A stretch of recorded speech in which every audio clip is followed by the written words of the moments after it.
काय म्हणतात त्याला, नोकरी. 3 प्रकारच्या नोकऱ्या आहेत. ज्या नोकऱ्या आहेत त्या 3 प्रकारच्या. कोणते 3 प्रकार? एक प्रकार तो आपण की जे तुम्हाला इज्जत देत आहेत. सगळ्यात पहिला जो प्रकार आहे तो आहे केंद्र सरकार, ज्याला आपण सेंट्रल गव्हर्नमेंट म्हणतो. आता हे केंद्र सरकार जे आहे हे कोणत्या परीक्षा घेतं ज्या तुम्ही सेंट्रल गव्हर्नमेंटच्या अंडरमध्ये देऊ शकता, ज्या तुम्हाला देत आहेत. जसं उदाहरणार्थ UPSC पहिला आपण परीक्षा करून, त्याच्यानंतर तुम्हाला स्टाफ सिलेक्शनच्या परीक्षा देता येतात, त्याच्यानंतर रेल्वेच्या परीक्षा देता येतात, त्याच्यानंतर बँकिंगच्या परीक्षा म्हणजे बँकच्या परीक्षा देता येतात, पोस्टाच्या परीक्षा देता येतात तुम्हाला, अन्य काही आहेत, आर्मीची परीक्षा देता येतात तुम्हाला. त्याच्यानंतर अन्य काही एक्झाम निघतात सेंट्रल गव्हर्नमेंटच्या काही तुमच्या वगैरे बेसिस. आता आपण काय पाहिलं की सेंट्रल गव्हर्नमेंटच्या कोणत्या परीक्षा तुम्ही देऊ शकता. या सगळ्यांसाठी आपण पात्रता पाहिलं. बाकी की परीक्षा तुम्हाला द्यायची असेल तर तुमची पात्रता काय पाहिजे. पहिला भाग म्हणजे तुम्ही काय असाल म्हणजे एक्झाम द्यायचं. उदाहरणार्थ पात्रता पाहत असतो UPSC साठी तुम्ही पदवी पाहिजे. पदवी पर्सेंटेजची अट नाही, पदवी म्हणजे ग्रॅज्युएट पाहिजे. जरूर नाही की तुम्ही ग्रॅज्युएट झाल्यावरतीच तयारी करू शकता. UPSC ची तयारी करायची असेल तुम्हाला तर तुमचा बेस जो आहे तो 8वी 9वी 10वी पासून तुम्ही तयारी करू शकता, 11वी 12वी पासून तयारी करू शकता. पण जितकं लवकर करसाल तेवढा तुमचा फायदा हा जास्त होतो. Number 2 staff selection. याच्यासाठी 2 पात्रता आहेत. एक 12वी प्लस टायपिंग प्लस तिच्यातल्या काही एक्झामसाठी ग्रॅज्युएशन म्हणजे पदवी प्लस टायपिंग. रेल्वेसाठी काही परीक्षा रेल्वेच्या 10वीच्या बेसवर असतात, ते 12वी आणि टायपिंगच्या बेसवर असतात, ते पदवी आणि टायपिंगच्या बेसवर असतात. बँक त्याच्यासाठी तुम्ही 12 ग्रॅज्युएशन कंप्लीट पाहिजे, पण तयारी तुम्ही 11वी 12वी पासून पण करू शकता आणि करायला पाहिजे. पोस्टाचं पण सेम. काही पोस्टाच्या एक्झामला परीक्षाच नाही आहे, डायरेक्ट तुमचे फॉर्म भरा, त्याच्यानंतर तिच्यात तुमचे 10वीचे पर्सेंटेज काढले जातात, त्याच्यावर तुम्ही ॲज अ आपलं पोस्टमन जे असतं तेव्हा तुम्ही लागू शकता. काही परीक्षा 12वी, काही 12वी टायपिंग, काही ग्रॅज्युएशन टायपिंग. आर्मी तुम्हाला माहिती आहे, आर्मीच्या परीक्षा मुलं बरेचशी तयारी करतात, की अन्य काही परीक्षा. या सगळ्यांसाठी पात्रता जी आहे ती पात्रता आहे पदवी प्लस काय बेटा याला पर्सेंटेजची अट नाही. आता आपण पाहत आहे कोणत्या परीक्षा देऊ शकतात ज्या आहेत आणि त्याच्यासाठी तुम्हाला लागणारी पात्रता. हे झालं सेंट्रल गव्हर्नमेंट. नंतर असतं स्टेट गव्हर्नमेंट. स्टेट गव्हर्नमेंट म्हणजे राज्य सरकार. राज्य सरकारच्या कोणत्या परीक्षा तुम्ही देऊ शकता. आता राज्य सरकारच्या 3 परीक्षांचं आकर्षण मुलांना जास्त असतं. त्याच्या 2 परीक्षांचं आकर्षण जास्त असतं. नंबर 1 जसं आपण याला म्हणतो मुलांना आकर्षण असतं ना MPSCच्या परीक्षा. काय आहे MPSC? MPSC परीक्षा घेणारं एक मंडळ गव्हर्नमेंट शासनाचं. यांच्याकडे एकच काम आहे, शासनाला जे लोक लागतात जॉबसाठी as a class 1 class 2 class 3 class 4 ते लोक MPSC त्यांना चांगल्या प्रकारे परीक्षेतून निवडून देतात. MPSC जवळपास नाही म्हटलं तरी 48 प्रकारच्या पोस्टिंगसाठी परीक्षा होती. जवळपास क्लास 1 क्लास 2 क्लास 3 क्लास 4 जवळपास 48 प्रकारच्या जागांसाठी MPSC तुमची परीक्षा घेतो. मुलांना सर्वात जास्त आकर्षण असतं तेव्हा राज्यसेवेचं. सर्वात जास्त आकर्षण कशाचं? राज्यसेवेचं. त्याच्यानंतर मुलांना आकर्षण असतं कंबाईन म्हणजे PSI STIच्या PSI STI ASOचे जे एक्झाम असतात त्याच्या एक्झाम आकर्षण असतं. त्याच्यानंतर यालाच धरून आणखी परीक्षा असतं ती म्हणजे 12वीची मंत्रालयीन लिपिक. मंत्रालयीन लिपिक या परीक्षा स्टेट गव्हर्नमेंटच्या. नंतर जे लोक DED आणि BEd आहे त्या DED आणि BEd वाल्या लोकांसाठी असतं TET आणि CET. TET आणि काय बेटा CET. ही पण स्पर्धा परीक्षेच्या माध्यमातून घेतली जाते. त्याच्यानंतर असतात राज्य उत्पादन शुल्काच्या पण जागा. राज्य उत्पादन शुल्क एवढ्या तुम्ही जागा करू शकता. त्याच्यासाठी पात्र बघा याच्यासाठी तुमचं काय क्वालिफिकेशन पाहिजे. राज्यसेवेसाठी तयारी करत असताना तुमचं ग्रॅज्युएशन कंप्लीट पाहिजे. पण याचा अर्थ तुम्ही फर्स्ट इयर सेकंड इयरला असाल तरी परीक्षा देऊ शकता, पण तुम्ही नोकरीवर तेव्हाच लागता जेव्हा तुमचं ग्रॅज्युएशन कंप्लीट असतं. पहिला मुद्दा.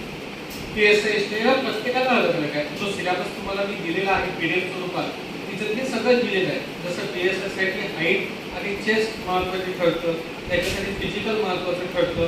ST आणि ASO साठी त्या गोष्टी थोडा महत्त्वाच्या ठरत नाही, पण या सगळ्यांसाठी पात्रता ग्रॅज्युएशन पदवी कशा तुम्ही घ्या, तुम्ही काही पण चालून जातं. याच्यासाठी पात्रता पाहिजे तुमची 12वी प्लस टायपिंग. टायपिंग 2 मराठी आणि इंग्रजी. मराठी आणि इंग्रजी हिंदी टायपिंगची आवश्यकता नको. जर तुम्ही स्टाफ सिलेक्शन किंवा अन्य काही ज्या एक्झाम आहेत सेंट्रल गव्हर्नमेंटच्या याच्यासाठी मात्र तुमची हिंदी टायपिंग पाहिजे. इकडे मात्र तुम्हाला हिंदी टायपिंगची आवश्यकता नाही. का बघा, कारण की आपल्या स्टेट गव्हर्नमेंटच्या एक्झाम, स्टेट गव्हर्नमेंटच्या एक्झाम मध्ये सगळा व्यवहार हा मराठीमधून चालतो. सेंट्रल मध्ये मात्र मंत्रालयामध्ये सेंट्रलच्या त्याच्यामध्ये मात्र हिंदीतून चालतो. म्हणून हिंदी करा सगळ्यांच्यासाठी पात्रता आपण पाहिली. त्याच्यानंतर जुन्या काळामध्ये होतं जिल्हा निवड समिती, म्हणून मी तेच नाव लिहिलेलं कंटिन्यू, जिल्हा निवड समिती. परत तिच्यावरती येऊ शकतं कारण की मागच्या 1.5-2 महिन्यात गव्हर्नमेंटचे स्टेटमेंट. जिल्हा निवड समितीच्या अंतर्गत वर्ग 3 आणि वर्ग 4 च्या जागा भरल्या जातात. क्लास 3, क्लास 4 हे जे पद आहेत ते वर्ग 3, वर्ग 4 जास्त भरल्या जातात जिल्हा निवड समिती अंतर्गत. परत जुनं होतं तसं येऊ शकतं. तिच्यामध्ये नंबर 1 तलाठी, नंबर 2 ग्रामसेवक, नंबर 3 कृषी सेवक, नंबर 4 आरोग्य सेवक,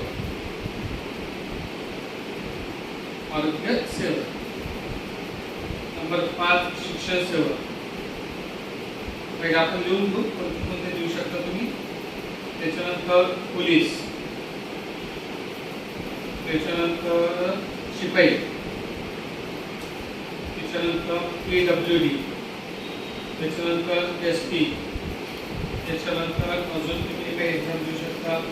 मला माहिती आहे सांगू शकता मला ऍड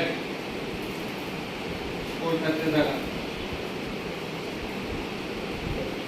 त्याच्यानंतर ZP लिपिक, वरिष्ठ आणि कनिष्ठ. अजून काय असेल तर सांगा. बघा हे इतक्या प्रकारचे एक्झाम तुम्ही देऊ शकता.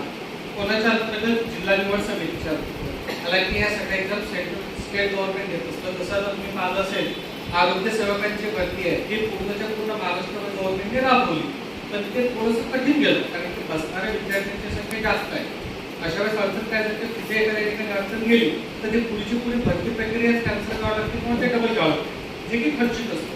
म्हणून गव्हर्नमेंट काय करू शकतं, मागच्या काही 1.5-2 महिन्यातल्या पेपरमधल्या स्टेटमेंटनुसार गव्हर्नमेंट हे करू शकते की ज्या जिल्ह्याचे त्याच जिल्ह्यामध्ये राहतो. जसं एक 5-7-10 वर्षापर्यंत कसं होतं किंवा पोलीस भरती ज्या जिल्ह्यातली त्या जिल्ह्यात असते त्या हिशोबानुसार आरोग्य भरती असते एक्सपर्ट सगळ्या तिथल्या तिथे असतात. हे सगळ्यांसाठी पात्रता आहे. हे सगळ्यांसाठी पात्रता ही 12वी टायपिंग, ग्रॅज्युएशन टायपिंग तुमची असायलाच पाहिजे. ते आले बोललो तुमच्यासोबत. MSCITची आवश्यकता नाही, ते तुम्ही लागल्यावरती देऊ शकता. पण जर तुमच्याकडे टायपिंग नसेल तर तुम्ही फॉर्म भरू शकत. आता हे सगळ्या गोष्टी आपण पाहिल्या. हे सगळे शिकवत असताना मी सगळ्यात पहिले काय शिकवलं तुम्हाला, मी तुम्हाला शिकवलं पात्रता. तुमची पात्रता काय पाहिजे. नंबर 1 सगळ्यात महत्त्वाचं बा की ज्याच्या कोणत्या परीक्षा या बंद होऊन राहिल्या. आता तुम्ही स्पर्धा परीक्षेची तयारी करता आणि ज्या परीक्षेची तुम्ही तयारी करता तीच परीक्षा हळूहळू जर बंद होत असेल किंवा कमी होत असेल आणि आपण 2-3 वर्षामध्ये ती लेवल जर आपण काढत असू अभ्यासाची की आपण ती परीक्षा क्रॅक करतो, 3 वर्षानंतर तुम्हाला समजते की परीक्षा नाही आहे आता बंद झाली किंवा निघणार नाही, तर तिथून तुम्हाला रिटर्न फिरणे खूप मागत असतं. उदाहरणार्थ तुम्ही अशा एका रस्त्यावरून जर चालत असाल अननोन, माहिती नसलेल्या आणि निर्मनुष्य कोणीच नाही तिथं, अशा रस्त्यावर तुम्ही चालत जात असाल आणि खूप तुम्ही 10, 20, 25, 30 किलोमीटर चालत गेले आणि तो जर तिथं दूर गेल्यानंतर जो तो रस्ता बंद असेल, आता तुमच्याकडे ऑप्शन पडतं की कोणीही परिस्थितीमध्ये मागे फिरायचं किंवा तिथून रस्ता शोधायचा. आता तिथून जर रस्ता नाही शोधता भेटला तुम्हाला तर तुम्ही परत तुम्हाला मागे वापस यावं लागतं. सेम स्पर्धा परीक्षा तुमच्यासोबत असं होऊ शकतं. पण इथे अडचण काय जातं, इकडे अडचण हे जाते की तुमच्या हातातलं तुमचं वय ते खूप सारं पुढे निघून गेलेलं असतं. 1-2 वर्ष खूप मोठी गोष्ट आहे. मी काल शिक्षण आणि वय या 2 गोष्टी तुम्हाला सांगितल्या. आता हा एक भाग झाला की तुम्ही कोणत्या देऊ शकता. अजून याच्यात काही परीक्षा ज्या तुम्हाला देता येतात महत्त्वाचे आहे. सगळ्यात महत्त्वाचं याच्यातल्या कोणत्या परीक्षा बंद होऊन राहिल्या, कोणत्या बंद झाल्या आपण ते. नंबर 1 UPSC मध्ये गव्हर्नमेंट काय करत आहे, काय चालू आहे प्रोसेस गव्हर्नमेंट. UPSC मध्ये गव्हर्नमेंट कॉन्ट्रॅक्ट बेस सारखे 5-5 वर्षासाठी अधिकारी नियमित किंवा जे लोक रिटायर झाले त्याच लोकांना रिटर्न ऑफिस बोलवतात. तुम्ही पाहिलं असेल गृहमंत्री किंवा पंतप्रधान या लोकांचे जे सेक्रेटरी असतात ते UPSC मधून लागलेले असतात, अलग बँकचे कॅडरचे असतात. या लोकांना रिटायर झाल्याने गव्हर्नमेंट तिथं कंटिन्यू करतो. जर कधी तुम्ही पेपर वाचत असाल तर. नंबर 2 स्टाफ सिलेक्शन आणि रेल्वे हे एकमेकांशी पूरक होतात. आता काय होतं की रेल्वेमध्ये खूप सारे कर्मचारी लागायचे आणि ते आशिया खंडात इतकं सगळं विस्तृत झालं, जगातलं नंबर 2चं 1चं. आता रेल्वेचे हे जे खाजगीकरण केलं गव्हर्नमेंटने, जे विकून टाकली रेल्वे, त्याच्यामुळे काय झालं की रेल्वेच्या जागा ह्या कमी भरणं चालू केल्या आणि रेल्वेच्या जागा ह्या कॉन्ट्रॅक्ट बेसवर भरणं चालू केल्या. याचा फटका स्टाफ सिलेक्शनला पण बसला. तुम्ही पाहिलं असेल 4-5 वर्षामध्ये जेवढ्या जागा निघायच्या 8-1 वर्ष पहिले तेवढ्या जागा आता निघणं थोडं कमी झालं. त्याला भरपूर कारणं असू शकतात. त्या फंदात न पडता जर तुमच्यापैकी कोणी रेल्वे किंवा स्टाफची जर तयारी करत असेल तर हे खाजगीकरणात गेल्यामुळे तुम्ही ज्या एक्झामची तयारी करता ही एक्झाम खाजगीकरणात गेली का हे तुम्हाला कन्फर्म करणं खूप आवश्यक आहे. म्हणजे इथले तुमचे मार्ग थोडक्यात बंद आहे. गव्हर्नमेंटला आणखी एका सेक्टरमधून स्वतःचा हात काढून घ्यायचा आहे. उदाहरणार्थ त्या सेक्टरमध्ये बोलतो बेटा बँक. गव्हर्नमेंटने काय केलं, काय पाहत आहे गव्हर्नमेंट हे पाहत आहे की बँकेमध्ये जे व्यवहार आहेत, जे लोक व्यवहार करतात ते कसे करतात. मग आता गव्हर्नमेंट काय केलं की पाहिलं की बँकांमध्ये काय करतं. जसं दरवर्षी गव्हर्नमेंट बँकांमध्ये 8 ते 10,000 लोक भरती करायची.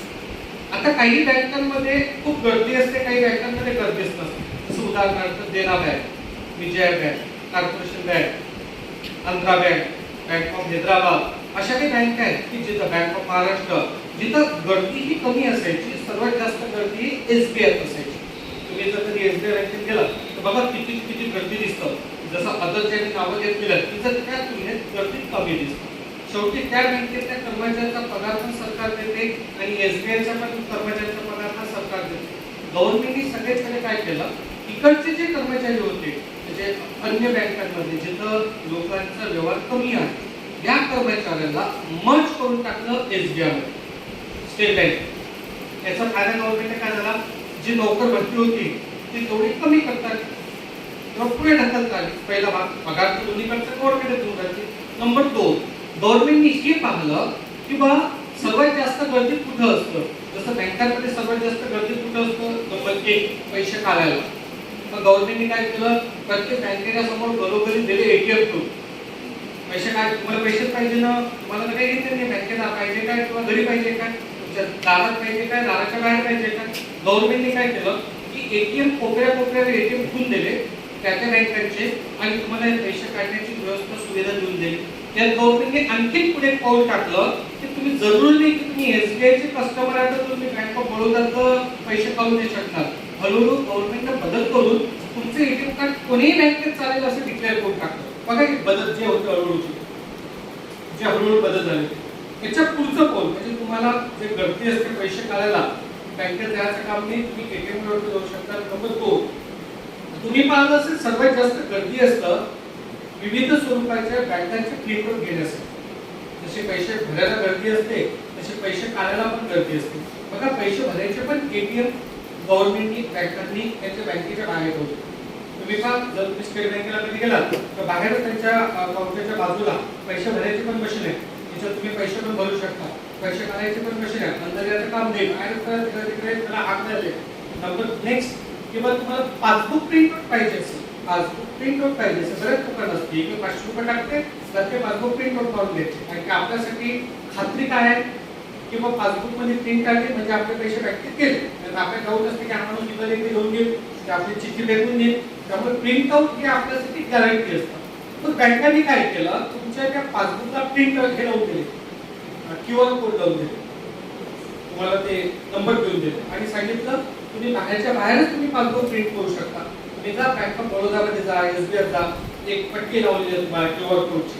तुम्ही तिथे गेले की तुमचं पासबुक पण तुम्ही प्रिंट करू शकता. याचं पण पुढचं पाऊल बँकांनी काय केलं, हळूहळू लोकांना स्ट्रिक्ट केलं. कशासाठी, ऑनलाईन व्यवहार करण्यासाठी.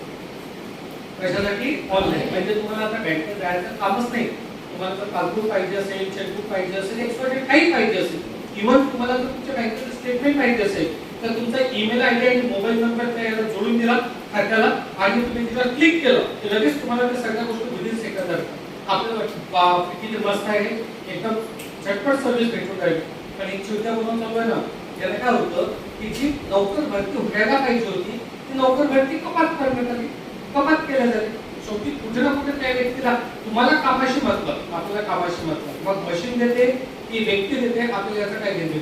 अत्यंत झटपट भेटत असेल त्या गोष्टीचा आनंद जास्त आहे, म्हणून याच्या जागा हळूहळू कमी कमी होत चालल्या आहेत. हे तर झालं, हे तर गव्हर्नमेंटला बंद करायचं. हे गव्हर्नमेंटला बंद करायची प्रोसेस काही वर्ष पहिले सुरू झाली. कशी? तुम्हाला माहिती आहे का पोस्टाचं काम काय होतं? पोस्टाचं काम होतं पत्रिका टिकायची टिकत आठवत असेल तुम्हाला. मनी ऑर्डर पाठवणं, मनी ऑर्डर तर कधीच बंद झालं. कार्ड पाठवणं किंवा मग आपलं पत्र पाठवणं.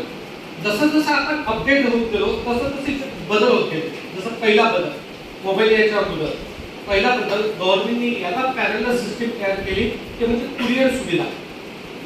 कुरिअर तुम्हाला माहित असेल, कुरिअर तुम्ही कुरिअरला पाठवू शकता. पोस्टाच्या पेक्षा लवकर कुरिअरनं चालणार.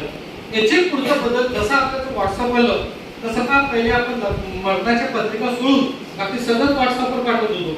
आता तर आपण लग्न मरण काही असेल तरी आपण पत्रिका व्हॉट्सअपवर पाठवतो.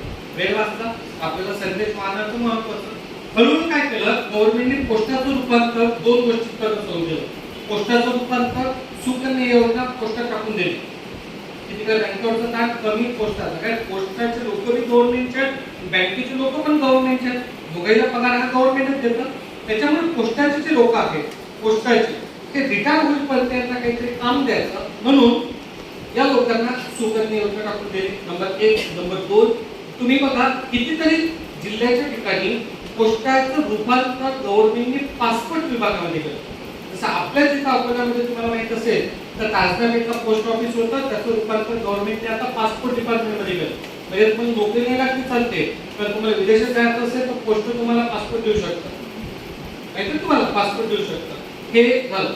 आर्मी जर तुम्ही पेपर वगैरे वाचत असाल, बातम्या पाहत असाल तर 2-3 महिन्या पहिले आपल्या इकडचे लोक नाही, तिकडचे उत्तर प्रदेश, हरियाणा, हिमाचल प्रदेशमध्ये बरेचसे मुलं बिहारमध्ये रस्त्यावर उतरले होते. का बरं? या आर्मीला त्यांनी पॅरलल सिस्टीम सुरू केली. काय काम म्हणतात? अग्निवीर. अग्निवीर आता आर्मीने म्हणू शकतो. आता हा अग्निवीर मध्ये जो व्यक्ती जाईल हा किती वर्षासाठी जाईल? 4 वर्ष. ती पण गव्हर्नमेंटला वापस काढून मुलगा असो की मुलगी असो. आताच काही महिन्या पहिले भरती प्रक्रिया पण झाली आहे. 4 वर्षानंतर तुम्ही वापस असेल तेव्हा तुम्ही काय करता? तेव्हा तुम्हाला गव्हर्नमेंट जसं माजी सैनिक करणार, सैनिक म्हणून वापस आल्यानंतर 15-18 वर्षाचा पॉट केल्यानंतर तू इथे एखाद्या परीक्षेची तयारी करून तो सहज गव्हर्नमेंटच्या कोणातरी खात्यात लागत होता.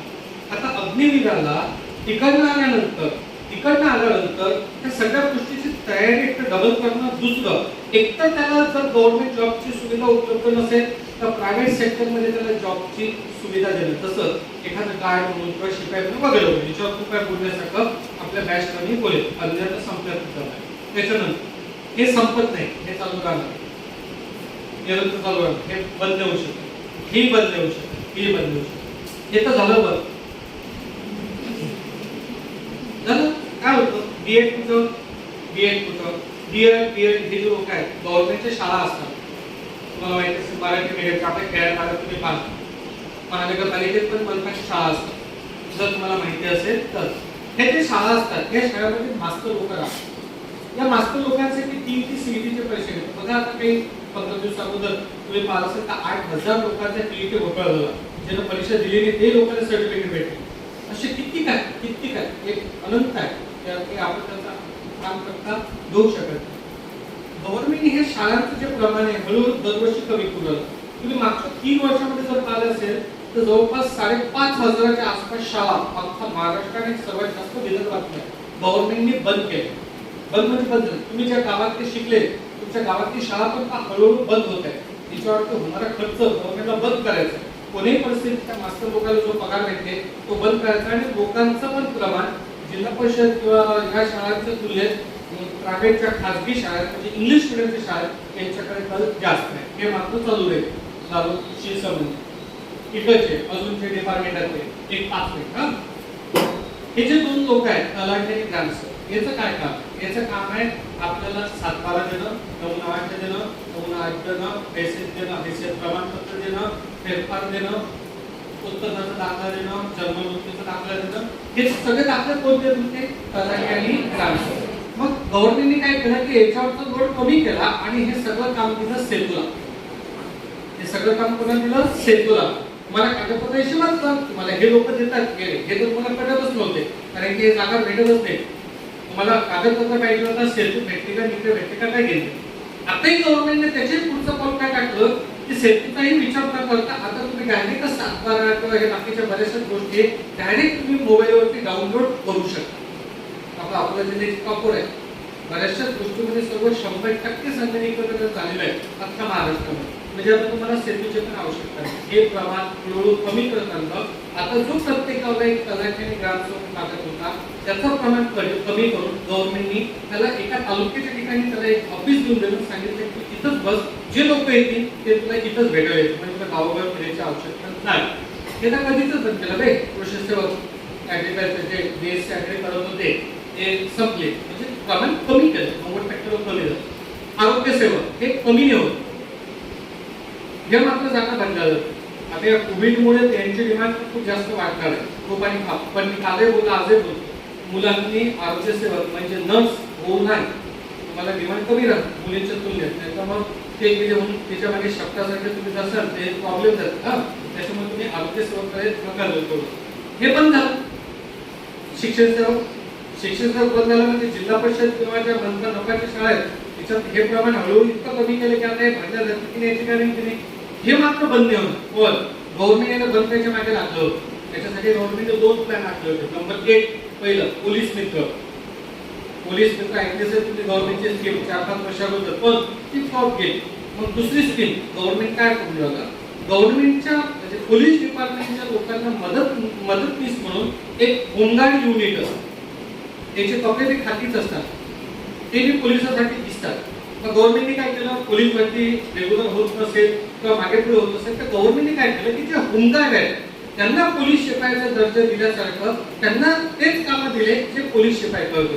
पोलीस शिपाईचे मग अधिकारी हे शिपाई किंवा होमगार्ड हे जास्त, त्याच्यामुळे हे बंद नाही होणार. हे तर कधीच बंद नाही होणार. हे लागते झाडपूस करायला.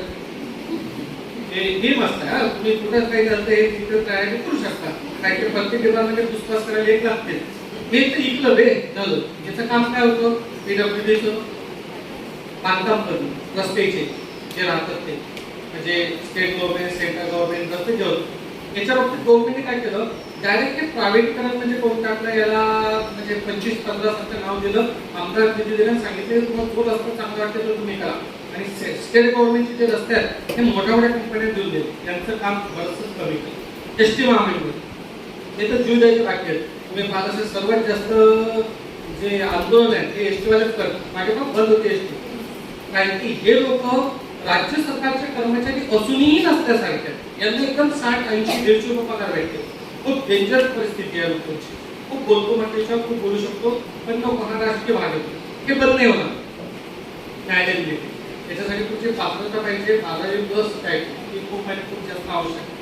झडपी लिपिक त्याच्यासाठी पण म्हणजे जे वरिष्ठ आणि कनिष्ठ लिपिक असतात त्याच्यासाठी पण तुमची पात्रता 12+ typing 23+ typing. Number 1, number 2, number 3, number 4, number 5 हे झालं वर्ग 2, वर्ग 3 आणि वर्ग 4. त्याच्यानंतर ही तुमची बाकी आहे, हे तुमची बाकी आहे, हे तुम्ही भरू शकता. हे वर्ग 1 चे सुपर क्लास 1, याला क्लास 2 आणि वर्ग 3 चा दर्जा येतो. त्याच्यानंतर हे तुमचे क्लास 3 क्लास 4 आहेत. हे पण बाकी आहे. ते इकडचं संपलं होतं. आता तुम्ही ठरवा मला कोणत्या परीक्षेची तयारी करायची.